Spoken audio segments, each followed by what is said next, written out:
All right. Welcome to the Scorched Earth, the sports podcast. I'm your host, JT. Oh, I'm getting excited.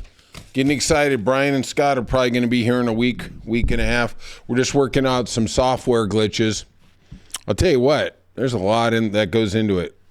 And I am stupid. I am illiterate. Illiterate with a capital E. Oh, boy. So if you could, let's get the party started. Let's hit that subscribe and like button. Leave some comments. I'd really appreciate it. All right, let's start out with the NFL is contemplating changes to the OT rules. Their OT sucks. It blows. It's terrible. There's just too big of an advantage for the team that receives the coin toss. It's just way too much. If you look at the numbers, it's 56.8% from 2017 to 2024. The team that received the ball won the game. That's a 14, 15-point edge. That's pretty damn big. I, for the life of me, don't understand why they just don't go with the college football thing. To me, that's fair. Okay. So you win the coin toss, you can go on defense first. Okay, everybody's got the ball, same situation. Let's figure it out. A lot of stuff can happen. To me, that's the fucking thing. I mean, I don't know. The problem is they stole the two-pointer from college. They don't want to admit that college has better ideas than the pros, that cesspool that is the pro football, and they don't want to come back and double dip. Well, you know what? College figured it out. And I think it's a lot healthier for the players. I think it's better for the game. Okay. So we go to 4 or 5 OTs. Okay. What are we looking at? We're looking at 6, 8 plays per time. I mean, it's not that, and it's going to be a lot of excitement as it goes. But NFL is going to try and invent the wheel. I did see that they did some things on the kickoff. Now a kickoff goes to the 35, which I didn't understand why anybody kicked somebody. Just kick it out of the end zone. Take the 5-yard hit. Let's go. Why are we playing now with a 10-yard hit? Now you bring a little more of the gameplay back in. We'll see. Excuse me. They're also announcing that virtual tracking system officials if it's a first down. The official's still going to spot the ball. But finally, there's going to be, I guess, a chip in there. They're going to be able to laser in on it and tell you if they got a first down. 2025, we're finally getting to that. Like Christ, man. Wow, amazing. Just amazing. Also, there's a proposal. Of course, this is not going to go through because it makes way too much sense. That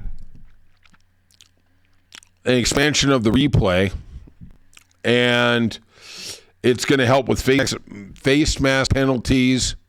Wow. And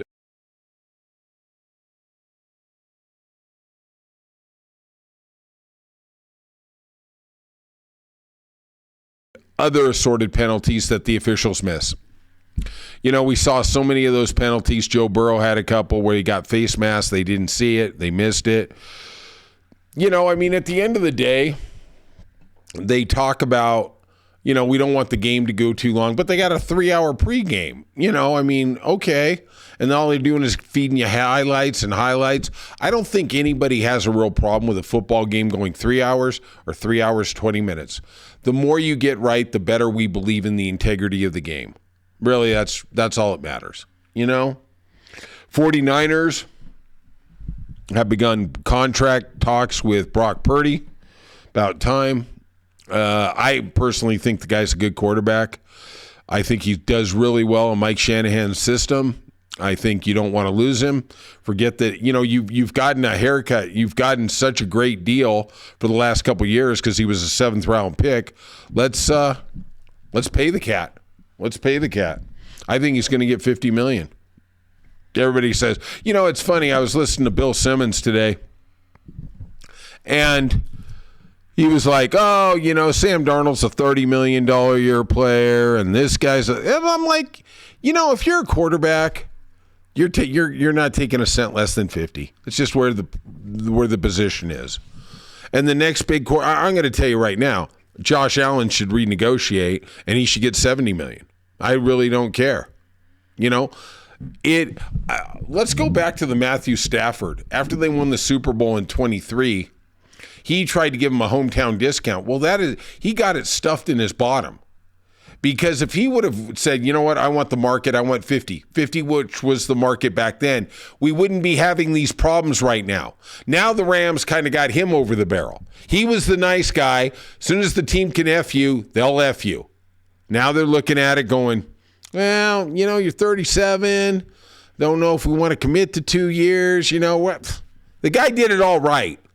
The guy was a warrior for you. He actually came the closest of any team to beating the Eagles in the playoffs, and nobody cared. All right. Hey, good luck. I don't know what the Rams plan on doing. I'm sure Sean McVay's got something. He's very good with quarterbacks. Not going to argue. I got a funny feeling Jimmy Garoppolo is going to be coming back. That's just my gut instinct. Gut hunch, excuse me. It's late night here in Los Angeles. The New York Jets players, we could tell that CTE hasn't kind of affected them yet because in an anonymous survey with NFLPA, they gave an F to the organization and Woody Johnson. Good to see they're all on the same page. Some of the teams that were at the bottom were the Steelers. I was kind of surprised. The Dolphins and Vikings each got an A, which was really surprising. The Saints are sticking with Carrs, the QB1. I don't really know what choice they got. They're way over the salary cap. They got a cap hit of $51.4 million for Carr this year. I know I'm in the minority here, but I'm not. I think Carr's okay. I mean, we're going to find out. But to me, when I see this guy play, the first quarter and a half, he's lights out. And it's when he starts getting beat up, he starts acting like he's a drunk at 3 a.m. going down Hollywood Boulevard. He's all over the place, right? I mean, to me, they should fix the line. I think the guy's a good quarterback. I'm not saying great. I'm not even saying top 10.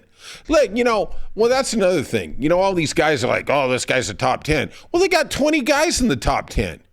If we're really looking at it, who are the guys in the top 10? Okay, you got Lamar. Let's go through it. Lamar, Josh Allen. You got Patrick Mahomes. You got Herbert. You got Jalen Hurts. You got Daniels. You got Dak Prescott. You got Jordan Love. Who am I missing? Come on, tell me, who am I missing? I know I'm missing some monsters. I would put Matthew Stafford in there.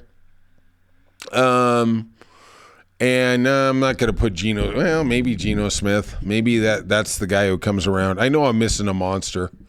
But let's just say Geno Smith. Well, okay, so you're 11th or 12th. That's not bad. That's not bad at all. I don't think it is. And we don't know. We don't know, is C.J. Stroud going to have another year? There's a guy who's a top 10. Okay. Let's put him in there instead of Geno Smith. He's definitely a top 10 guy.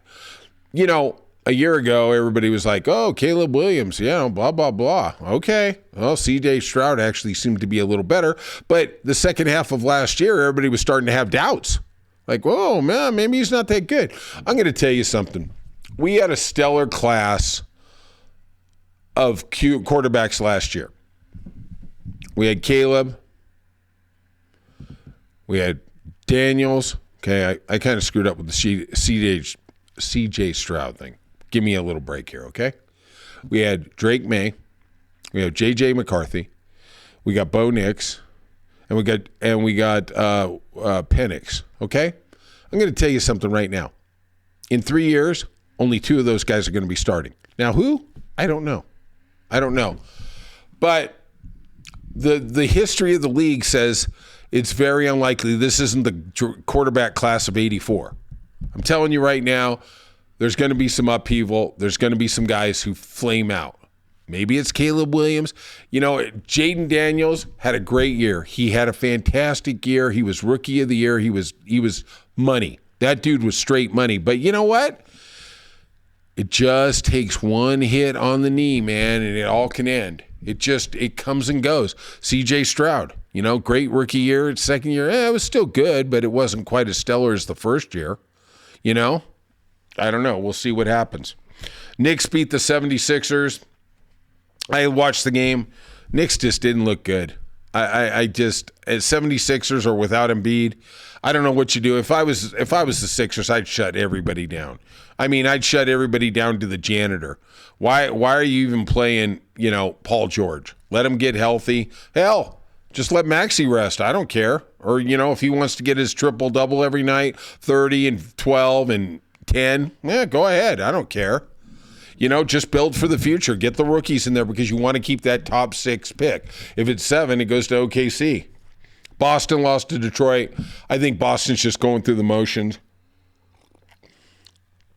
The hunger's not there. When the playoffs come, I got a funny feeling we're going to see the real Boston.